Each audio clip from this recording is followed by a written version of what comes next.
लतीफ़ी सस जे साथिड़नि खे थर जे भिटनि मां ऐं फ़क़ीर जो सलाम क़बूल पए। अस्सलाम वालेकुम। सुर सामूंडी जो बैत सजणनि जे हुज़ूर में लतीफ़ साईं फरमायो,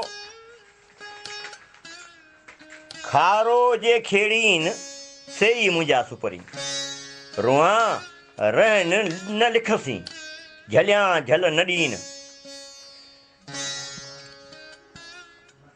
वेह वेद करीन वेह वेद करीन आयल सामूंडियनि जा। सजणो,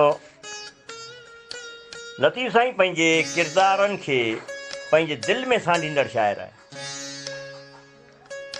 हिन बैत में उन वणजारीअ जी दर्द कथा बयानु करण जो अंदाज़ त ॾिसो, जंहिंजी जी झोरींदड़ अल्फाज़ हुन खां ईंदा चवराइनि त मां छा करियां, मुंहिंजे नसीब में मुंहिंजो सिपरी जे आया सेब उहे जिन जी किर्त खारो खेड़णु आहे। दोस्तो, आउं सम्झां थो त ज़मीन खेड़णु त कुड़मियुनि हारियुनि जी किर्त त हमेशह रहंदी आई आहे, पर खारे खेड़ण जी जो अनोखो तस्वर लतीफ़ सरकार खां सवाइ ॿिए कंहिं बि न ॾिनो, जेको बजा तौर ते हिकु मुनाफ़त बख़्श धंधो हुयो बि, पर उन वनीअ जे जज़्बनि लाइ हीउ धंधो महीननि ऐं सालनि जे विछोड़ जो सबबु त हो न।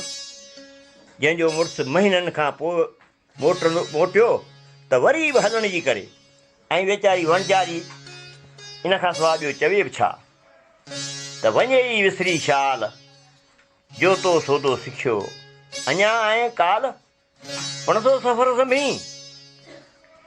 जे वीचारी रोए रड़े मिनतूं करे त बि हू त हिकु लिख पल बि नथो तरसी सघे, ऐं विरह विछोड़े जा वेद वरी बि हिन जे पल में ॿधी हलियो थो वञे। जे लतीफ़